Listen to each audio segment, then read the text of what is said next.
Okay, let's go over learning target 5 remediation this time. Write two polynomial equation with degree 7. So degree is sum of all exponents, right? I'm sorry guys, I still cannot write well with this my new touchscreen computer, but sum of all exponents. So let's come up with 2. Zeros, always just do the opposite sign. So opposite sign, opposite sign. When you have a 2 in the denominator, bring it front to make it all integer. It's just not, like, I wouldn't take points off if you have fraction, but it's just better that way since we're always putting factors, and factors are always whole numbers, not fractions. And then you just have to make sure exponent add up to 7, like 3, 3, 1. That's 7. So let's do another one. So this time I'm just going to write 2x minus 3, x plus a, x minus 6. Okay, 7. I can do 1, 1, 5. Just anything that makes 7. Cool. Moving on. 2. Okay, same thing. X plus 1/2 and x minus 6 over 7. But it is just good to bring it in front. Okay, bring it in the front. That's a 7. So, and then degree 6, so maybe 3, 3. Or 2x plus 1, 7x minus 6, maybe 4, 2. Just anything that makes 6. Alright, let's try one more. Y equals all the opposite signs, right? All the opposite signs. Opposite signs. 0 is just 0. Bring it front. Degree 12. So 4, 4, 4. LT5, it could be just anything that makes 12. In LT6, we talked about odds and evens. But we're still doing LT5. So maybe 5, 5, and 2. Just anything that makes 12. Cool, moving on. Find the solution. So you should always check to see if you can factor, right? But step 1 is always to rearrange, right? 3x cubed minus 7x squared, subtract 12x plus 28. And you know, if it's not factorable, then we have to use calculator. But let's see if we can factor it. I'm going to take out the x squared, 3x minus 7. So I want 3x minus 7. Is this possible? Is it? Yeah, 4. It does work. 3x minus 7, x squared minus 4. Okay, now it's not done yet because we're doing learning target 5, where you actually have to find the solutions for all. So solution, one of them is going to be 7 over 3. Multiplicity is going to be 1 because there's 1, right? Another solution is x squared minus 4 equals 0. I'm gonna add 4. Oh boy. Let's add 4. Pretend it's a 4. So x squared is 4. You take the square root. What is the super important part? To remember, plus or minus 2. And multiplicity is going to be 1 because there is only one of it. So there's going to be 1 that's plus 2, 1 that's negative 2, but multiplicity is just 1 for each of those. Moving on. 5. Alright, 5. Find all the x-intercepts. We want this to be something, comma, 0, something, comma, 0, something, comma, 0, okay? Because I personally forget these two all the time, so just please, if you see x-intercepts, set that up first. Yeah, you could try to factor. Okay, we can try. We can try. Alright, I got 2x minus 19, but look at my number. Look at this. There's no way I can get 2x minus 19, right? I mean, sure, I can take out like maybe 9 and makes 5x minus 2. How is that gonna help? No way it's not gonna help. So whenever you try to factor and if it doesn't work, then we use our handy dandy calculator. That's right. You bring out your calculator, turn it on, go to the y equals. We enter the equation. 2x to the third power. Oh no, my old calculator has x squared plus 45x minus 18. So enter the equation in the calculator and then put second graph to look at the tables. Look, I already see 2. Do you see it? I see the 3, 0 and 6, 0. Whoa, I just need the one more. So, one more. How do I find the last one? Well, it's not gonna be one of those like integers. That's why you cannot find one more. So then we can divide these polynomial by one of the factors. Yes, we have 2 to choose from, but one of them in the box. I'm gonna put 3 in the box. Bring it down, multiply, add, multiply, add, multiply, add. And you know what? You're gonna get 0 for the remainder because it is a factor, right? 3 is a factor. So when I break it by 3, I got 2x squared minus 13x plus 6. Well, we have to factor this. Or we have to use quadratic formula, whichever one is faster. Let's see. I think I can do this.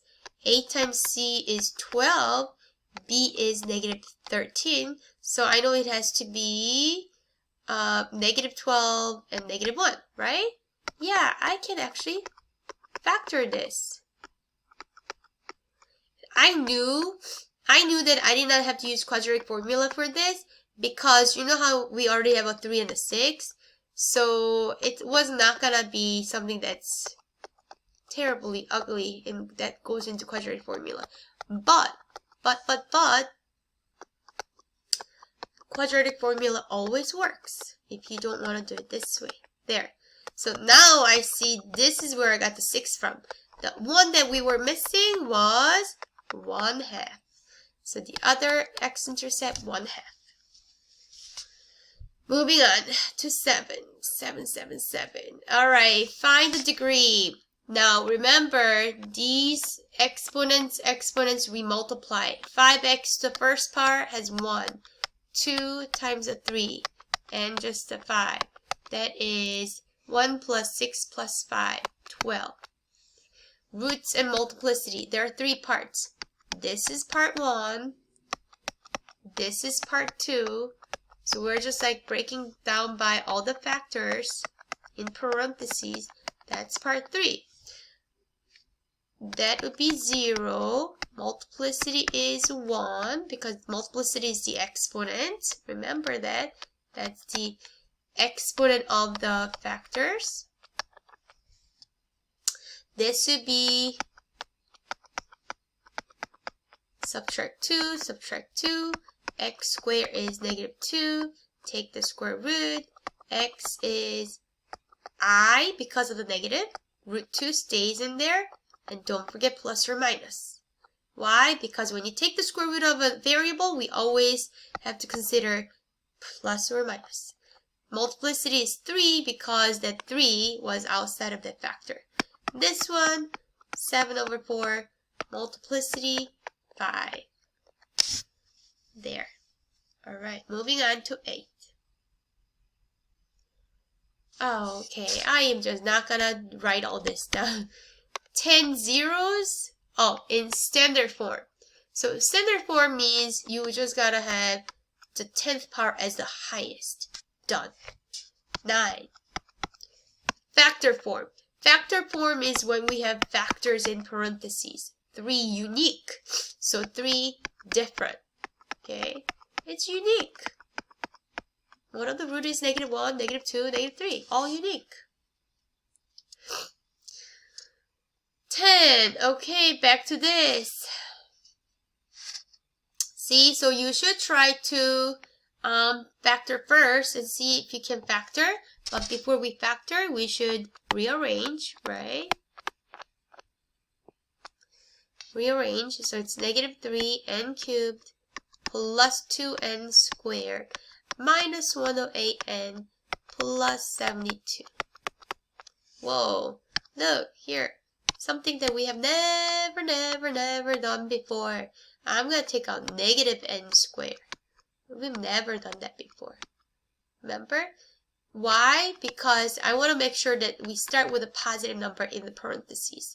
And because of the negative n squared, I have to change the sign of that in front of the 2, because negative times negative is positive. And to be honest, we won't be this evil on the retake, but I'm just doing this for the, what do you call it? What are we doing? Remediation.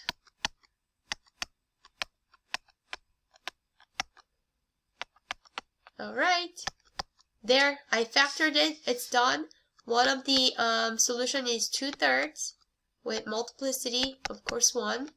The other one, the fun one, it's not bad, we can solve it. So I'm gonna add 36. Negative n squared is 36 divided by negative 1 to get rid of the negative, annoying negative 1.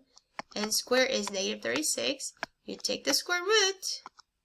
It is a nice number, except there is a negative, so don't forget the I, and don't forget plus or minus.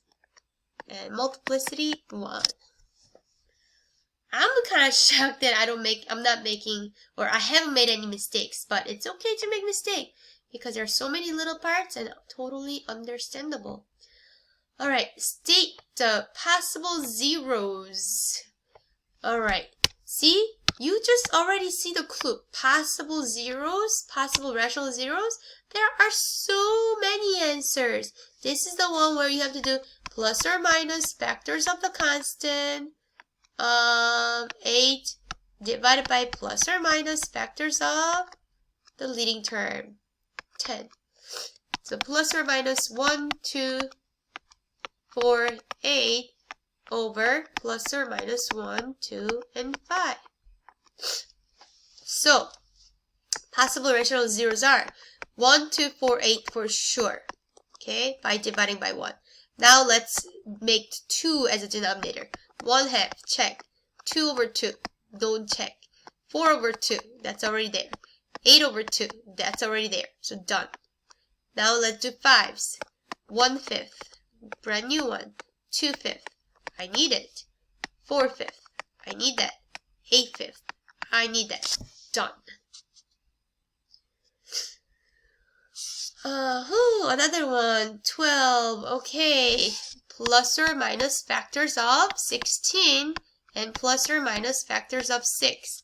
So it's going to be plus or minus 1, 2, 4, 8, 16 divided by plus or minus 1, 2, 3, 6.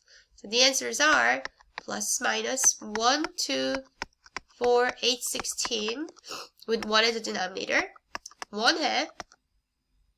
Okay. 2 over 2 doesn't count. 4 over 2 doesn't count. 8 over 2 doesn't count. Okay. We already had all those. Now the 3. 1/3, 2/3, 4/3, 8/3, 16/3. Yeah, we need all of these. Done. 6. 1 over 6. Now 2 over 6. Gotta be careful because this is 1/3. So we don't count this. Same thing. 4 over 6. This is the same thing as 2 over 3. So we don't count this. That's 4/3. That's 8/3. So no. Only the 1 over 6 counts from the 6 as a base, as a denominator. Cool. Moving on. Oh no, I wanted to finish it before the 15 minutes is up.